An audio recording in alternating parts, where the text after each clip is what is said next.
1748 году Нуралы на Курултае был возведен на ханский престол.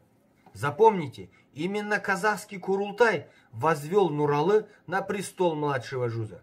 А как пишут российские источники? Они пишут, что Нуралы был возведен на престол Российской империи.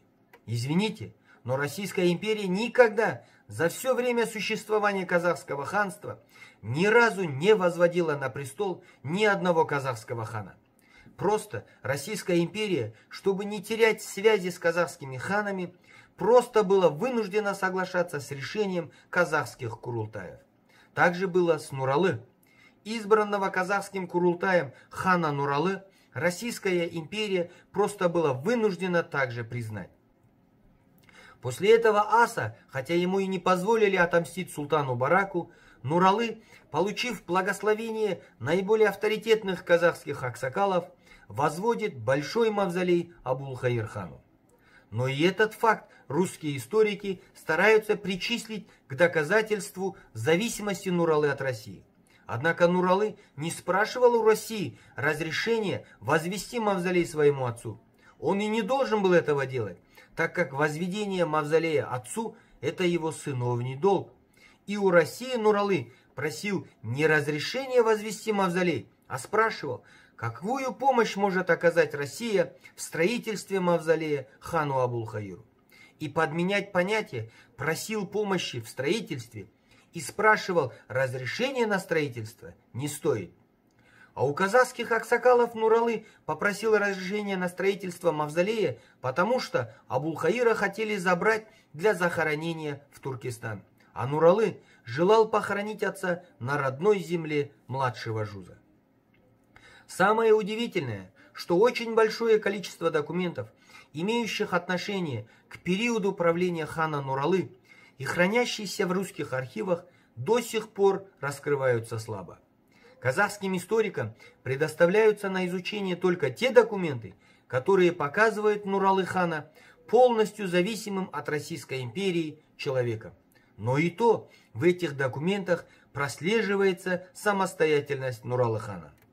Так, российские архивы неосторожно выдали казахским историкам несколько писем хана Нуралы к царице Елизавете Петровне, в которых он выступает против захвата казахской земли и против Оренбургской администрации, ставшей на путь открытого захвата приуральских земель казахов.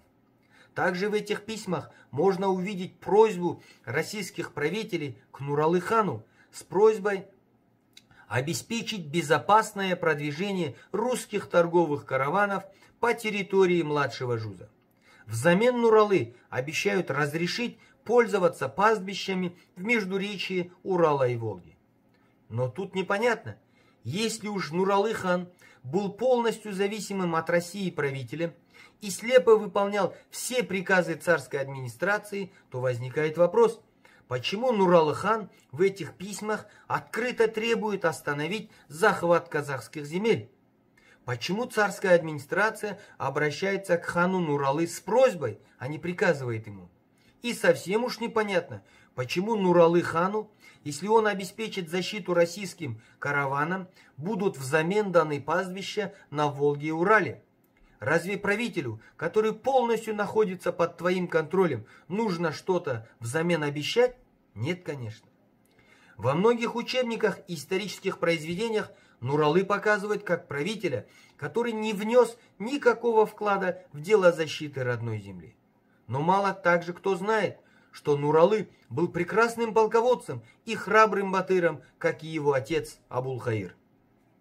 Так, войска Нуралы вели регулярную войну с туркменами и узбеками за господство в Мангостау и Приорале. Враждовал Нуралы и с калмыками, кочевавшими между Волгой и Уралом, открыто заявляя претензии казахского народа на этот регион. Особую доблесть Нуралы проявил в войне с Китаем. В знаменитой Сарбельской битве 1758 года с китайцами верховный главнокомандующий казахской армии Великий Аблайхан поручил командование передним флангом казахской армии именно Нуралы и его зятю Абельпиизу. Доблесть Нуралы и Аблепииза даже сохранилась в китайских письменных источниках, переведенных известным китаеведом Бахкатом Еженханула. Так, в одном из этих китайских документов говорится: «Младший брат Кавамбая, казахский батыр Даулетбай, сказал мне: как мы слышали, Батур Обаши скончался от кори. Возглавляемое же Касакширой население полностью подалось в бега. Церен сбежал с Арбель. Хан младшего Жуза Нуралы и его зять во главе войска преследует их по всем направлениям». И почему-то такие факты из жизни Нуралы скрываются. Знаете почему? Да потому что они прямо указывают на то, что Нуралы был независимым казахским ханом, что он в первую очередь заботился о своем родном народе, что он пользовался большим уважением казахских батыров. И самое главное, следует помнить, Нуралы никогда не спрашивал разрешения у Российской империи. Он всегда что-то делал, а потом просто ставил Россию перед фактом. И такие отношения вряд ли можно назвать отношениями зависимости. Также интересно, если Нуралы был полностью зависим от Российской империи, то как можно понять его активное участие в восстаниях против России? Так, в 1755 году Нуралы активно участвует в башкирском восстании под руководством Батырша. И разве упоминают об этом российские источники? Конечно, нет. Российские историки, выполняя заказ Российской империи, наоборот, даже указывают, что якобы Нуралы хан помогал России подавлять это восстание, ничем это не доказывая. И тут налицо стремление российской администрации противопоставить братские народы казахов и башкиров друг другу. Одним из ярких обвинений, которые предъявляют многие российские историки и некоторые казахстанские историки хану Нуралы, заключается в том, что он якобы вел двойную игру во время восстания Пугачева. То есть отправлял джигитов для участия в этом восстании и одновременно не терял связи с российской администрацией. Однако никакого предательства или двуличия я тут не вижу. Нуралы, как истинный патриот, просто защищал интересы казахского народа. Когда началось восстание Пугачева, Нуралы хан направляет к нему своего личного посла Муллу Закира и требует взамен военной поддержки вернуть казахам все отобранные земли. И Пугачев соглашается. Верил ли Нуралы в то, что Пугачев на самом деле не является воскресшим Петром III или нет, это не важно. Главное, что Нуралы требовал возвращения казахских земель. И когда Пугачев согласился, отряды младшего Жуза во главе с родными братьями хана Нуралы стали массово вливаться в армию Пугачева. Причем Нуралы поддержал Пугачева вопреки Российской империи. Лично Екатерина II направила к хану Нуралы специальную грамоту, в которой просила не подпускать к себе Пугачева. Однако Нуралы наплевательски отнесся к этому письму и поддержал Пугачева. Значит, Нуралы хан все-таки вел самостоятельную политику. И совсем непонятно, почему Нуралы хан после подавления восстания Пугачева сохранил ханское звание. Значит, Российская империя, во-первых, не могла лишить Нуралы звания хана. Во-вторых, Российская империя опасалась, что сторонники Нуралы могут оказать ей сопротивление. Однако и оставить безнаказанным такое поведение хана Нуралы Россия также не могла. И вскоре приступила к испытанной политике «разделяй и властвуй». Для этого Российской империи требовался человек, который бы пользовался в младшем Жузе не менее большим влиянием, чем хан Нуралы. И поиски такого человека затянулись почти на 10 лет. Но все же он нашелся. Им стал влиятельный прославленный казахский батыр Сырымдатов. Сырымбатыр был одним из близких соратников Нуралы хана. Его сестра была женой хана Нуралы. Когда Сырымбатыр в одном из конфликтов попал в плен к уральским казакам, именно хан Нуралы выкупил его. Но поссорить можно любых, даже самых лучших друзей и близких родственников.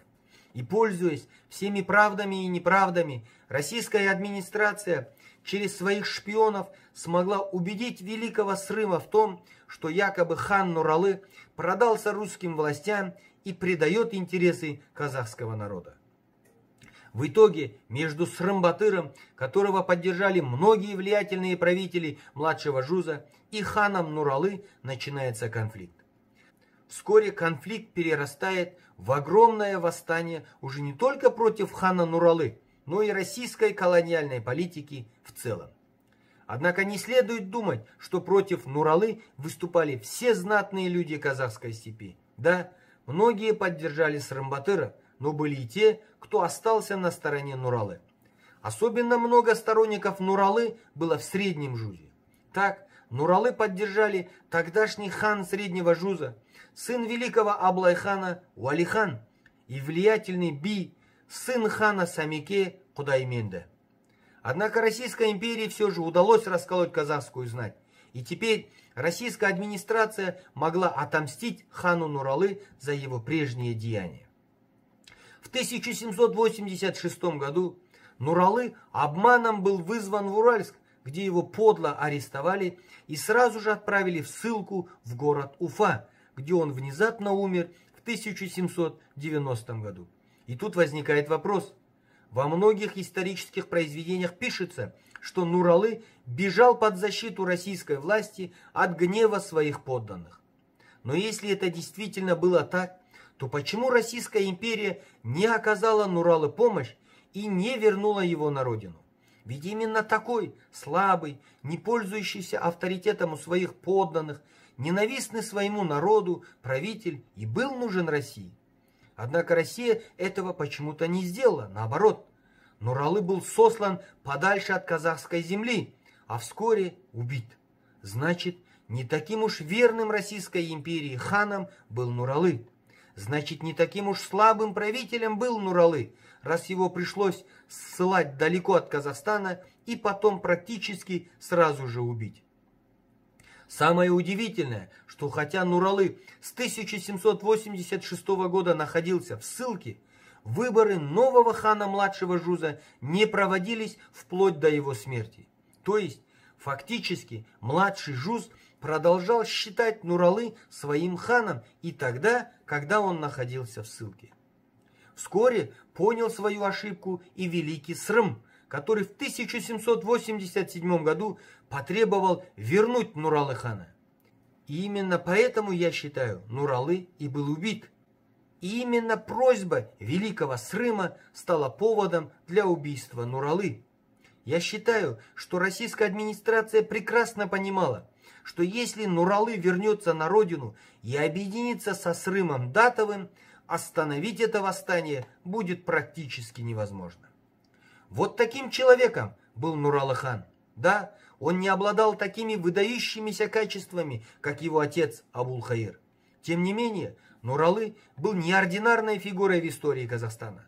Талантливый организатор, прекрасный дипломат, отважный воин, Нуралы пытался остановить начавшуюся колонизацию казахских земель и отдал ради этого свою жизнь.